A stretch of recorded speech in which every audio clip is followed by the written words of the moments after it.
बारात गई ही बोड़की गांव कि भाई गाड़ी की पिछा की जो मांग करी है वो के मामलों है। लड़की स्टेज पे आ रही है तो अजीब हरकत कर रही है, और हाथ को यूं कर रखा है, कोई पैसे दे रहा तो यूं कर रही है। हमारी औकात इतनी नहीं है कि जितनी फॉर्चूनर में जो तेल डलता है वो भी हम डलवा सके सीधी। दूल्हा का जीजा का सपोड़ा दिया ना, जनमान चेत हुए जना। इनका खर्चा लगा है, नहीं हो तो वो 5 लाख रुपए और उनका जो सामान था उनको वापस लौटा दिया था। और नमस्कार, मैं सचिन सैनी। फिलहाल आप पहुंचा हाँ पाटन गांव के अंदर, और कल थे एक न्यूज देखी होगी कि पाटन गांव से गुड्डा की तरफ जो कि बोड़की गांव है बड़े बारात गई ही, और एक वीडियो वायरल हो रहे हो, जो न्यूज वायरल हो रही कि जो उरे से जो बारात गई ही वह जो दुल्हन पक्ष है बन से जो गाड़ी की मांग करी ही, जो पिसा की मांग करी है कि एक जो न्यूज है वह वायरल हो रही है, और जो बारात है जो बिना दुल्हन के वापस आ गई। बड़े आप दूल्हा के घर पूछा हाँ बन से बातचीत कराएंगे भाई पूरा मामलों के हो। और थाने थोड़ा सा स्टार्टिंग में बता दूं कि भाई मैं भी जो गांव है बोड़की बड़े पूछा हाँ ग्रामीणा से बात करी ही, और जो मामलो है मन कुछ अजीब लागो तो एक ही वजह से मैं उरे जो दूल्हा पक्ष है बन से बातचीत करांगा परिवार से कि भाई पूरा मामलो के है। नमस्कार भाई साहब। नमस्ते सर। तो नाम बता दो एक बार। मेरा नाम है लोकेश। तो दूल्हा का क्या लागो? बायू। तो एक की जो काल एक न्यूज़ है जो कि वायरल हो रही है कि भाई जो थारे उरे से जो बारात गई ही बोड़की गांव भाई कि भाई गाड़ी की पिछा की जो मांग करी है वो के मामलों है। देखो ऐसा है कि साहब, जो ये न्यूज़ चाली है ना, ये न्यूज़ के कारण ही हम थाने ये न्यूज़ दे रहे हैं। ये तो हमारी इच्छा कौन थी कि हम थारे सामने मीडिया के सामने आवा और लोगों ने बतावा कि साहब यह घटना हुई है, क्योंकि इज्जत देखो उनके भी है, इज्जत हमारे भी है। वो इज्जत का चक्कर हम 2 दिन से चुप था, लेकिन जिस हिसाब से ये लोगों के सामने फॉर्चूनर की डिमांड, रेसी की डिमांड ये रख रहे हैं, 5 लाख का चौड़ा मांग गया, ये 51,000 मांग गया, और वो ये सब बातें झूठा है। एक मैं थारे बीच में बात काट के बताना चाहूंगी, मैं भी गांव पूछा हा जो बोड़की थे बारात लेके गया हा, मैं भी थार से कुन संपर्क करता, लेकिन जो मामलो है माने भी एक अलग मामलो लाग्यो कि भाई जो गाड़ी को जो पिसा को मामलो है। मैं परिवार से भी बात करने की कोशिश करी लेकिन भाई सामने को ना आ रहा हा, और जो ग्रामीणा से बात करी तो बन से थोड़ा समझ में आया कि ये मामलो गाड़ी को और पिसा को नहीं अलग ही मामलो है, तब जाके मैं थार से संपर्क करूँ। बिल्कुल। उसके गांव के काफ़ी लोग आपको शायद मिले भी होंगे, और उन्होंने इस बात को मना भी किया होगा कि ये फॉर्चूनर या पैसे वाली बात ऐसी कुछ नहीं हुई। उल्टा उन्होंने हमारे से पैसे लिए हैं और बंधक बनाया है। उसके पीछे फॉर्चूनर मांगना, और पहली बात तो ये कि फॉर्चूनर ना तो आप वहाँ पे जाके आए होंगे तो उनका घर भी देखा होगा, सब कुछ देखा होगा, ना तो उनकी हैसियत है कि वो हमें फॉर्चूनर दे पाए। और दूसरा, हमारे घर पे आप बैठे हो ना, इतनी हमारी हैसियत है कि वो फॉर्चूनर में हम तेल डलवा के उसको यूज़ भी कर सके, क्योंकि आज की डेट में आप जानते हो कि फॉर्चूनर का कम से कम मेरा मानना है कि 40,000 रुपये के आसपास उसका इंश्योरेंस हो, और उसी के हिसाब से 5-6 की एवरेज देती है, तो महीने का 30-35 हज़ार रुपये उसमें तेल भी चाहिए। तो संभव नहीं है सर कि ये फॉर्चूनर वाली बातें ये सब झूठी हैं, इनका आधारहीन बातें हैं। और दूसरी चीज़ ये कि साहब उन्होंने हमारे साथ धोखा किया। जल्दी, जितनी जल्दी हो सकी उन्होंने रिश्ता भी कंफर्म करवा लिया, और रिश्ता देखने गए तो वहाँ मिठाई का डब्बा भी खुद ही रख रखा था कि आप तो आ गए देख लो लड़की, और देखने के बाद में बस तुरंत ही लड़के से बात नहीं करने दी, पूछे सवाल उससे, उसकी माँ जवाब दे, उसकी भाभी जवाब दे, वो नीचे नाड़ करके बैठी रही। और ज़्यादा मेरे कुछ समझ में आया नहीं, हम ये सोचे भाई ग्रामीण परिवेश की लड़की है, और ज़्यादा हालांकि पढ़ी लिखी अच्छी है, बता रही बीएससी है, तो हमें अपने घर के हिसाब से कोई लड़की चाहिए थी, क्योंकि भाई जो ही मित्र का काम करता है। अपनी शादी बड़ी मुश्किल से हुई, और क्योंकि हमने काफ़ी रिश्ते देखे तो ऐसा लगा कि भाई अब चलो एक रिश्ता हो रहा है तो अपने फाइनल करो। फिर ये दूसरे दिन से तीसरे दिन से दबाव बनाने लगे कि साहब शादी जल्दी करो, शादी जल्दी करो। हमने बोला भाई दे उठनी क्या इसकी कर लेंगे सगाई कितना टाइम पहले हुई? शादी लगभग हमारी सगाई, जो सगाई नहीं सर, रोका हुआ था, ओनली मिठाई का डब्बा दिया था, और बस 2100 रुपये दिए थे उन्होंने, एक मिठाई का डब्बा दे के 3100 रुपये दिए थे। और जो भी गए थे हम 2-3 लोग, उनको 200-200 रुपये उन्होंने तिलक दिया था। इसके अलावा वहाँ पे कुछ नहीं हुआ। और फिर बोले हम सगाई का प्रोग्राम नहीं करेंगे, हम तो सीधी शादी करेंगे। ठीक। और फिर अब ये जो शादी का जो कार्यक्रम के लिए दबाव बनाने लगे कि साहब शादी फटाफट करो, हमने बोला भाई सर्दियों में करेंगे। फिर वो ये कह रहे हैं कि साहब सर्दियों में लड़की की माँ के गठिया बाय है, और इसकी भाभी के जो है थोड़ी सर्दी की एलर्जी है। इस चलते उन्होंने दबाव बनाया कि आप गर्मियों में शादी करो। तो मैं वो सोचा, फिर मैंने उनको बताया भाई इस गर्मियों में तो हमारे लिए संभव नहीं हो, क्योंकि जो मेरी वाइफ है वो प्रेग्नेंट थी 8वें 9वें महीने की, और मुझे बच्चा होने वाला है, तो हम तो इसमें बिजी रहेंगे 2 महीने के आसपास, फिर कपड़ा खरीदेगा कौन? और क्यों हम ही तो इनके करता धरता है, पापा बाहर रहते हैं, मम्मा के बस की बात है नहीं। तो बोले नहीं साहब, अगली गर्मियों तक तो ये मान के चलो कि साल भर से ज़्यादा हो जाएगा, और साल भर में आप जानते हो कि रिश्ता टूटने का वो रहता है, लड़कियों का हम इतना लंबा रिश्ता नहीं रखेंगे, आपको ये रिश्ता लेना नहीं चाहिए था, करना नहीं चाहिए था, अगर आपको इतना लंबा रिश्ता रखना है। तो इस प्रकार की वो बातें करने लगे। फिर हमने पापा पे दबाव बनाया। एक बार तो पापा की कंपनी ने मना कर दिया कि हम नहीं भेजेंगे, पापा विदेश रहते हैं और लगभग 2 साल में एक बार आते हैं। पापा की अर्जेंट टिकट बनी 3 जून की, तो 3 जून की टिकट बनी तो 7 जून की हमने शादी फ़िक्स कर दी। शादी इसलिए फ़िक्स करी क्योंकि हमें भी ऐसा लगा कि भाई क्यों रिश्ता तोड़े, बड़ी मुश्किल से तो रिश्ता हुआ है, क्योंकि आज के समाज में आप जानते हैं कि लड़कियों की बहुत कमी है। तो दबाव के चक्कर में हमने रिश्ता भी कर लिया। यानी बस लगातार दबाव बना रहा।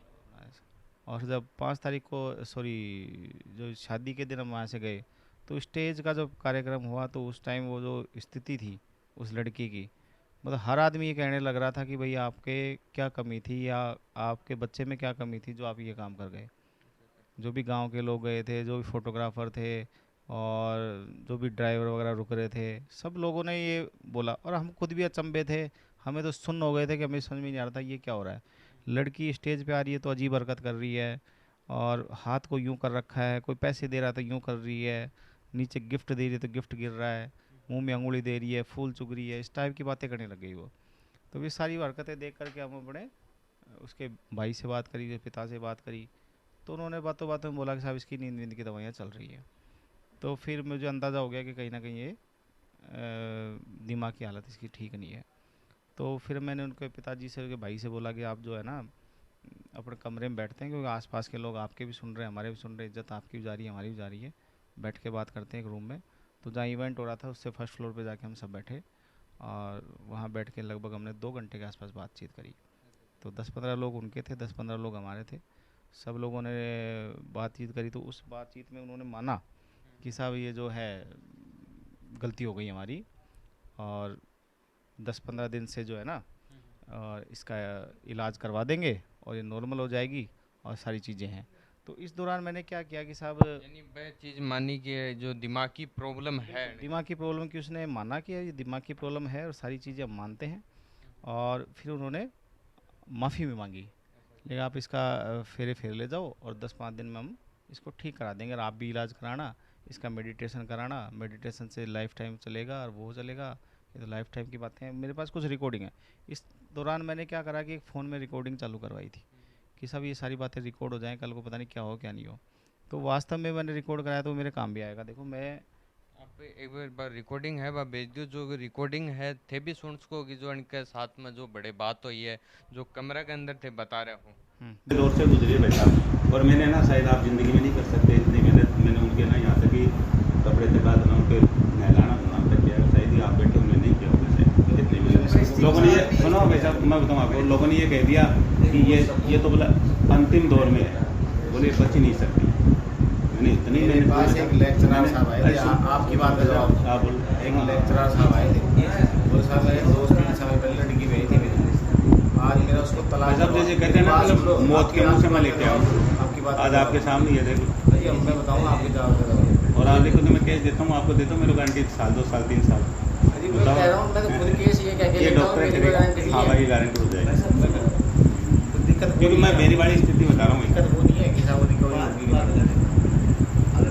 बात है ना, सुनो मैं कहता बात इस कंडीशन में दमदार बात ले सकते हैं, उस पर बातों में दम होना चाहिए, आदमी जैसी बात होनी चाहिए। इसके बात सुनोगे तभी तो आप अपने बात कहे जा रहे हो, दूसरी बात उदाहरण देने के उदाहरण तो मैं दूँ आपको, उससे बढ़िया दूँ अपने परिवार को बचाने के लिए आदमी हर बार से भरसक प्रयास करता है। आप तो उसकी सेवा नहीं है, जिन्होंने बचपन से ही अपने बच्चों की सेवा कर रहे हो रखी मेरे मौत का लगता वही कर सुनिए, आप जवानी बात छोड़ के चले जाते हैं। बच्चे में कोई दिक्कत नहीं। दूसरी बात, ये बात आपको पहले बतानी चाहिए। ये बात बिल्कुल ये बात ही तो इन बात से सुनो मेरी बात, देखो अपन आपस में नहीं मिले ना सेट नहीं कर रहा ना बच्चा, बात नहीं, अब भाई साहब ने बताई बात, मैं नहीं, मैं तो शायद मैं शायद नहीं मिला होगा, शायद आपसे बातचीत भी नहीं होगी। भाई इन्होंने नहीं बताई, इन सब की तरफ से मैं माफ़ी मांगता हूँ आपसे, इन्होंने नहीं बताई। ये बच्चे का जीवन का जैसे वो इवेंट, कोई भी इवेंट ट्रिगर कर सकता है इस चीज़ को, है ना। अब ट्रिगर करेगा तो उस समय आप मेडिकेशन रखेंगे तो उस चीज़ को कंट्रोल कर सकते हो। लाइफ की मेडिकेशन होगी फिर देखो नहीं हो सकती है, देखो जरूरी नहीं है ये, लेकिन चीजें ट्रिगर पे डिपेंड करती है कि किसी चीज से ट्रिगर, कोई दुख से किसी चीज से वो ट्रिगर हो। वो मैं आपकी बात मान गई, क्योंकि इमोशनल तो लास्ट टाइम मतलब हमें लाइफ टाइम का होगा। क्यों?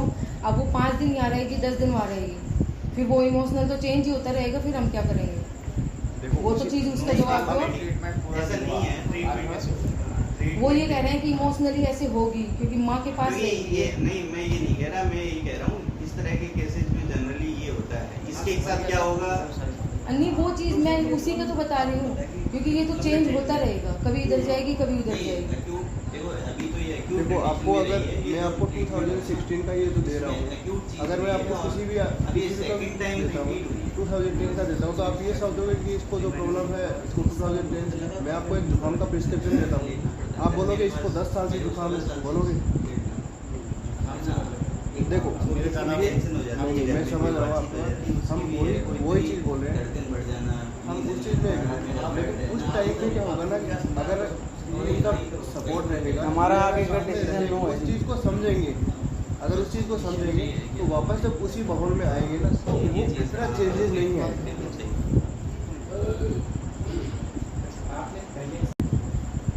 आप सारी बातों को मैं थोड़ा सा इसी लैंग्वेज में समझा दूँ। मेरी मदर है और उनके मैजिटोल, डॉक्टर साहब जानते हैं मैजिटोल एक टैबलेट होती है, मैं आपको बहुत इजी वे में समझाऊँ। इसकी कभी ये दिक्कत थी 2016 में, ट्रीटमेंट चला, होता क्या है वातपित्त कफ। तो ये रिकॉर्डिंग आपको मैं शेयर कर रहा हूँ, ये लगभग 1 घंटा और 17-18 मिनट की रिकॉर्डिंग है जो आपको मैं शेयर कर दूंगा। इसमें कंप्लीट बातें आ रही है, इसके पिताजी माफ़ी मांग रहे हैं, भाई माफ़ी मांग रहा है कि साहब हमने ये आपको नहीं बताया, आपको धोखे में रख लिया, लेकिन अब जो है स्थिति ये है कि आपको ले जाना पड़ेगा।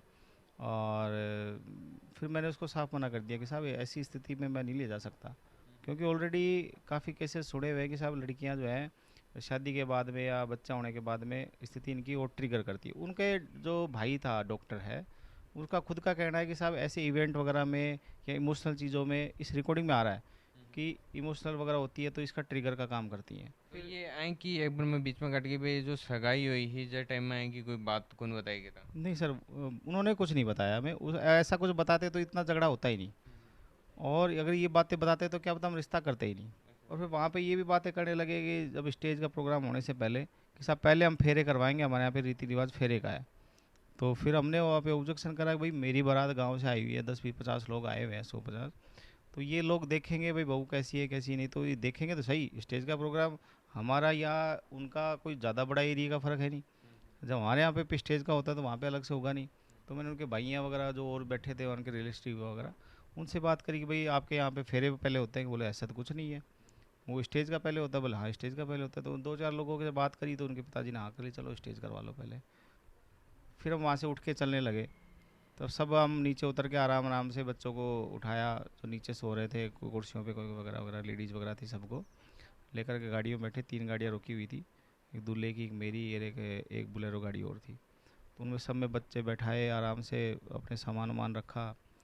फिर एक हमारे जिया जी रह गए पीछे पीछे, वो आ रहे थे, तो उनको उन्होंने पकड़ के मारपीट चालू कर दी। मारपीट करने में उसका जो मामा है, जो कोई दैनिक भास्कर में डिजिटल इंडिया में कोई है वो, तो उसने उनके साथ मारपीट करनी चालू करी। फिर लगभग वो 40 से 50 लोग थे, और हो सकता है ज़्यादा भी हो, तो उन सब ने मिल के उनके साथ मारपीट की। और फिर ये जो दूल्हा था, इसको मैंने कहा कि तुम फटाफट जाओ और सीधा गुड्डा थाने पे जाना, क्योंकि 100 नंबर पे तो फ़ोन लगेगा नहीं, वो 90% क्या 100% कभी नहीं लगता। तो वो गुड्डा थाने में गया, एप्लीकेशन लिखी है बाकायदा। वहाँ से जो राजेश कुमार जी को 1 स्टार हैं वो आए हैं, साथ में 1-2 कांस्टेबल आए हैं। और जैसे ही वो इनके घर पे घुसे, तो घुसते ही उनको ये लगा कि इनको किसने बुलाया। तो उन्होंने पूछा ये किसने बुलाया? मैंने बोला मैंने बुलाया है। तो बोले इनके सबके फ़ोन छीन लो। तो उन्होंने हमारे सबके फ़ोन छीन लिए, सबके फ़ोन स्विच ऑफ कर दिए। और इस दौरान जब मीटिंग हमारी जब चली थी 2-2.5 घंटे, तो वो जो व्हाट्सअप वाली चीज़ जो है, सॉरी मैंने आपको साथ बताना भूल गया कि इन्होंने ट्रीटमेंट के जो डॉक्यूमेंट थे वो ट्रीटमेंट के डॉक्यूमेंट मेरे को दिखाए थे फ़ोन पे कि साहब इसका ये इलाज चल रहा है 2016 से। वो ट्रीटमेंट के डॉक्यूमेंट अपने सीनियर को मैंने भेजा था, अमित जिंदल जी हैं वहाँ पे, राय लेने के लिए भाई कैसे क्या इलाज चल रहा है, कैसे कर सकते हैं कि नहीं कर सकते अपने ऐसी स्थिति में कि अपने को अभी किसी से बात करनी पड़े। तो एक डॉक्टर साहब को भेजा, डॉक्टर साहब ने फ़ोन नहीं उठाया। उन्होंने फ़ोन उठाया तो उन्होंने भी यही कहा कि भाई इतनी सीरियस कंडीशन है कि अपन ऐसी स्थिति में नहीं कि अभी शादी कर लें, क्योंकि होल्ड करो तो ज़्यादा बेटर है।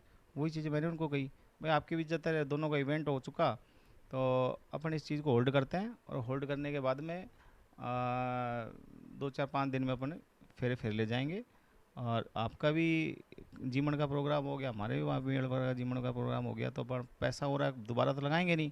इसी इवेंट के बाद में 2-3 दिन बाद में जब मेडिकल रिपोर्ट की रिपोर्ट आ जाएगी तो अपन फिर ले जाएंगे। एक ये और मामलो हमारे सामने है कि जो मैं जो ग्रामीणा से बात करी कि भाई थारकनु पीछा लिए गए, वो कह रही थारकने से। हाँ वो सर वो दबाव ये बना रहे थे, या तो आप फेरे लो बच्चे से, लड़के को बुलाओ यहाँ पे और फेरे लो, नहीं लो तो जो हमारे यहाँ पे खर्चा लगा है, जो आज का टेंट है, हलवाई है और भी डेकोरेशन का सामान है, तो उन्होंने लगभग एस्टिमेट दिया 10-11 लाख रुपए के आसपास का।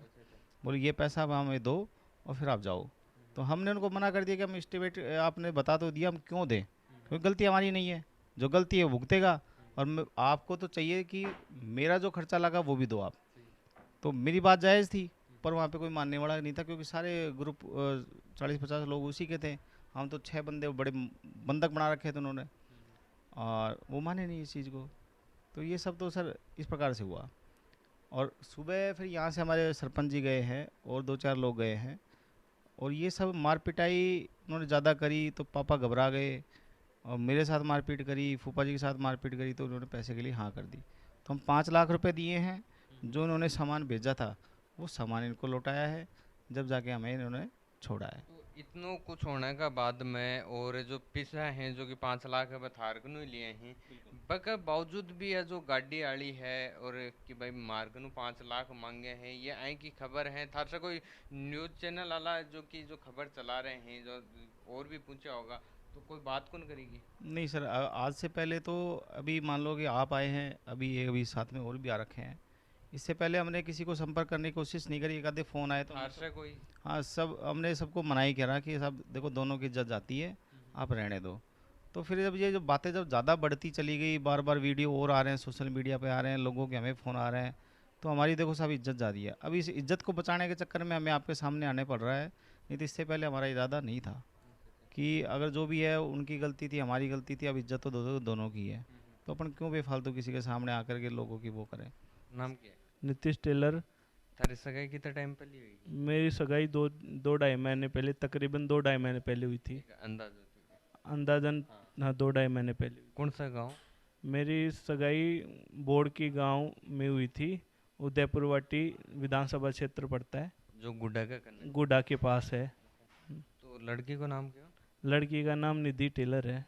तो तेरे इतने टाइम में जो बात को नहीं हुई कि उसके बात करने की कोशिश करता था, तो वो थोड़ी बहुत बात करती थी, ज़्यादा बात नहीं कर पाती थी, और ज़्यादातर तो उसके घर वाले ही बात करते, कभी उसकी माँ, कभी उसकी भाभी बात। तो भाई साहब जिस दिन तेरी बारात गई, जो शादी को प्रोग्राम हो, तो जिस दिन स्टेज के ऊपर क्यों, थोड़ा सा बताओ। स्टेज पे ऐसे हुआ था कि जैसे लड़की की एंट्री होती है तो उसकी चाल चलन थोड़ी सी इस हिसाब की थी कि थोड़ा समझ में नहीं आ रहा था।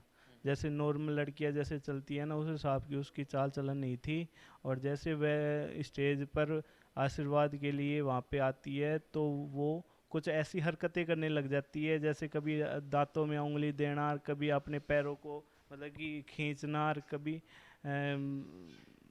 स्टेज पर पड़े फूलों को चुगना, मतलब कि कुछ ऐसी एक्टिविटी जो थी जो नॉर्मल इंसान के लिए वो चीज़ें ठीक नहीं थी। एक यह कि भाई जो आरोप लग रहे हैं कि भाई थे बीच में छोड़ के आगा, हाँ बाकी बुके बिल्कुल ये चीज़ कुछ भी छोड़ करके मैं वहाँ से नहीं भगा था, ये मुझ पे आरोप लगाए जा रहे हैं, जबकि मैं वहाँ पर उपस्थित था। और वहाँ पर उपस्थित इसलिए था कि क्योंकि भैया को वहाँ पे भैया को और मेरे जो परिवार के फूफा जी हैं, मेरे जिया जी हैं, उनको बंदी बना लिया गया था। फिर भैया ने कैसे ना कैसे करके फ़ोन के ज़रिए मुझे बताया कि आप थाने में जा कर के वहाँ पे रिपोर्ट दर्ज करवा करके यहाँ पे पुलिस भेजो। तो वहाँ पे फिर मैं गुडा थाने में जा कर के और वहाँ पे रिपोर्ट करवाने की कोशिश की, तो तब वहाँ पे लोगों ने पुलिस वालों ने कहा कि आप एक काम को बगैर एप्लीकेशन दिए हम वहाँ पे चले जाते हैं, आप यहीं रहो। एक ये और लास्ट मेरे थार से रह गो कि भाई जो फॉर्च्यूनर ने लेके जो ए सीन लेके जो लड़की को जो बयान है वो भी सामने आयो है, तो बका बारम थारो के कहना? बिल्कुल सर, ये जो फॉर्च्यूनर कार, एसी कार, पैसों का जो 5 लाख का जो इंजाम मुझ पे लगाया जा रहा है, बिल्कुल सरासर मेरे पे गलत इंजाम लगाया जा रहा है। हमने मेरे परिवार में से ना मैंने ना मेरे परिवार में से किसी ने भी इस बारे में कोई चर्चा नहीं की उन लोगों से, और ना ही हमारी ऐसी मंशा थी कि हम उनसे फॉर्च्यूनर की डिमांड करें, ना पैसे की डिमांड करें। हम तो एक साधारण इंसान हैं, साधारण परिवार से बिलोंग करते हैं, ना हमारी इतनी सोच है कि हम 5 लाख रुपए फॉर्च्यूनर की डिमांड करें। हमारी औकात इतनी नहीं है कि जितनी फॉर्च्यूनर में जो तेल डलता है वो भी हम डलवा सके, सीधी सी बात तो ये है। ये पाटन के सरपंच साहब हमारे साथ में हैं, तो सरपंच साहब बोर्ड की गया हाथ साथ में बड़े, तो बड़े के समझौते हो? देखिए 7 तारीख को हमारे गांव से बारात गई थी, तो मैं बारात में तो जा नहीं पाया था, लेकिन 8 तारीख को सुबह मुझे पता चला परिवारजनों की रात को ऐसे वहाँ कोई घटना हो गई, तो मैं वहाँ पर गया। तो वहाँ पर जब लोगों से बातचीत की, उनके लोगों से बातचीत की, तो वहाँ पर उस समय तक कोई फॉर्च्यूनर वगैरह की, कोई दहेज की ऐसी कोई मांग सामने नहीं आई थी। तो मैंने इन लड़कों से पूछा, भाई तुमने ऐसा क्यों किया, क्यों छोड़ रहे हो बच्ची को? तो उस समय कोई स्वास्थ्य संबंधी समस्या की बात मेरे सामने आई थी। फिर हमने वहाँ के सरपंच साहब भी थे और उनके रिश्तेदार परिजनों से मिल बैठ के, और भाई चलो इनका खर्चा लगा है, अगर नहीं हो तो वो 5 लाख रुपए और उनका जो सामान था उनको वापस लौटा दिया था, और बात तो वहीं पर ख़त्म हो गई थी। अब उसके बाद में ये क्या हुआ फॉर्च्यूनर वाला, ये गलत है। अगर ऐसा हुआ है और अगर फॉर्च्यूनर की मांग इन्होंने की है तो मैं तो बच्ची के पक्ष में हूँ। अगर ऐसा किया है तो इनको सज़ा मिलनी चाहिए थी, उनको समझौता नहीं करना चाहिए था, मेरी तो ये राय है। तो थे बड़े गया तो थार सामने आएगी बात को नहीं आएगी? नहीं, हमारे सामने इस प्रकार की बात नहीं है कि भाई इन्होंने कोई फॉर्च्यूनर मांगी या दहेज मांगी, ये बात हमारे सामने नहीं आई। तो फिलहाल अपने साथ में मौजूद हैं जो कि दूल्हे की जो गाड़ी लेके गया है, जो ड्राइवर भाई साहब अपने साथ में मौजूद हैं, जो पाटन से बोर्ड की बारात गई ही मगर ड्राइवर हैं। एंड से आप पूछेंगे भाई जिस दिन क्या घटना हुई, क्योंकि ये दूल्हा के साथ में हाँ भाई साहब बड़े क्या घटना हुई, थोड़ी सी बताओगा? बड़े भाई साहब स्टेज माला माला डाली ना वरमाला, जन लड़की है ना अजीब तरीका से करवा लागी, देखी गई मैं देखा बड़े। फिर उनकी बातचीत चलती रही, 12:30 बज गया जब मैं वीडियो कैसेट वाला ने बोले, मैं यार भाई फेरा क्या कौन हो रहा, जन वो बोलो कि अभी फेरा अभी कौन हो रहा, अभी पता ना कि मैटर चल रहे जान को।